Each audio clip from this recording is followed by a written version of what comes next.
Right now, we're in the middle of a public health crisis and a global pandemic due to COVID-19, or the coronavirus. With many countries promoting social distancing, closing non-essential businesses, and enforcing mass quarantines, the world has changed a lot in such a short time. Many everyday supplies are in high demand and less accessible. Certain foods are harder to come by, the economy is down, people are struggling with finances, and the government interventions are being put into place to negate the effects of the virus. This video will not be talking about what you can do right now to help yourself in these times. I think there's enough information about that right now, and with everything changing so rapidly, I think that a video like this might become obsolete rather quickly. Instead, I'm making a video with my hopes that we can learn from this pandemic and changes that we need to make in our lives to avoid situations like this in the future. This will be a mix of healthcare and economics rolled into one. Lesson 1. An emergency fund. If this pandemic has showed us anything, it's that people do not have an emergency fund. People are living paycheck to paycheck, and they're only able to get by if everything remains status quo. Right now, things are not status quo.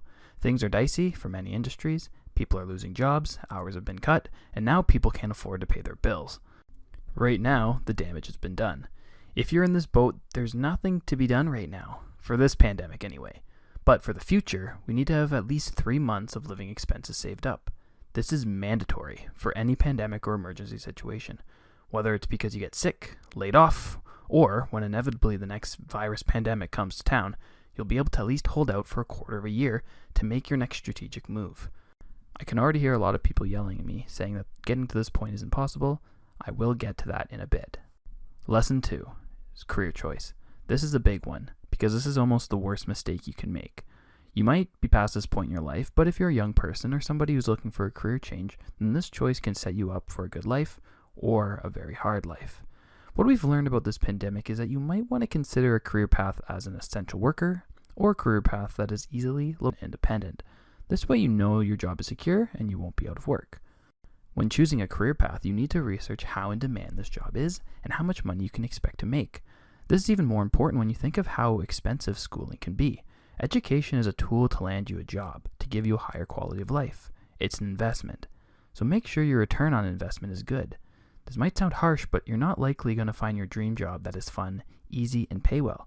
Jobs that pay well are hard, and people don't want to do them. That's why they are paid well. Your job also has to provide you with a skill, since there are plenty of essential workers that are unskilled and making minimum wage. For example, a grocery store worker, they're essential and we need them, but they're unskilled labor, so they will not make as much as a skilled healthcare worker, police, firefighter, paramedics, trades, or other skilled essential workers. There are other jobs that are skilled but not necessarily essential that might be closed during this time. For example, dental workers and some trades might be off right now. These jobs are extremely important, but they're not essential during a pandemic. This is where lesson 1 comes into play. During everyday life, 99% of the time, a career like this is completely fine, but you need emergency funds for situations like this. To summarize, when choosing a career to hedge against future pandemics, you need an in-demand skill, you want to be essential, or you want to be location independent. Lesson 3 is minimalism. This is the only way to guarantee yourself an emergency fund. You have to look at what you make, and based on that, determine how much you can spend. If you followed lesson 2, then you should have a decent paying job. Now the important part is making sure that you hold on to your cash. If you choose a career path that puts yourself into debt via student loans, pay those off ASAP. There are ways to reduce student loans during school, but there's no time for that in this video. While working your first job out of school, continue to live like a student. Keep eating cheap, have roommates, live with your parents, drive a cheap car, or one altogether if possible. Don't waste your money. Pay off your debt, stash money away. Having no debt leverages you into a very nice position, and you'll be surprised how quickly you can accumulate cash when you don't have any expenses. And because your expenses are so low, reaching that 3-month emergency fund goal is easier to obtain. Do this for a few years and you'll be positioned wonderfully. You can still enjoy life because the best things in life are usually inexpensive or free anyway. This continued effort throughout your entire lifespan. When you buy a house, don't buy one too large. Be willing to sacrifice and have a smaller house when you have children. Live within your means and budget. Make sacrifices so you're not living paycheck to paycheck.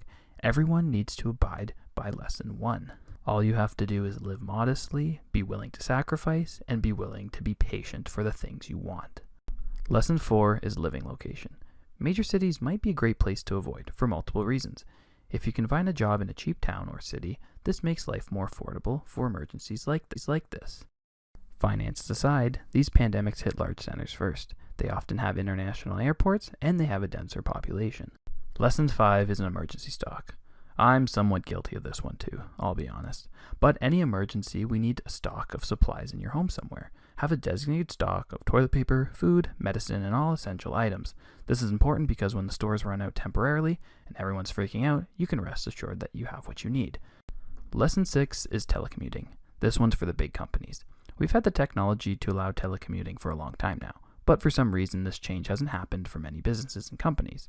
Now that companies are forced to have employees work from home, I'm hoping that they learn that many of these jobs can be done efficiently from a distance.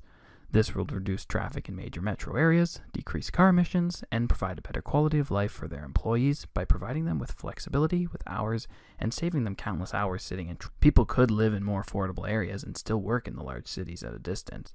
If most of these businesses were to do this change, then it would leave big cities vacant for housing and skyscrapers could be converted to condos and apartments. Thus, it would increase the supply and lower housing prices. Thanks so much for watching. I hope you enjoyed this video. What other recommendations do you have for pandemic-proofing your life? Again, this is a different type of video that I normally don't make, but I couldn't help but make a video on it since I think these changes could really help prevent a lot of issues for a lot of people. Like, comment, subscribe, check out another video. I have plenty. Most importantly,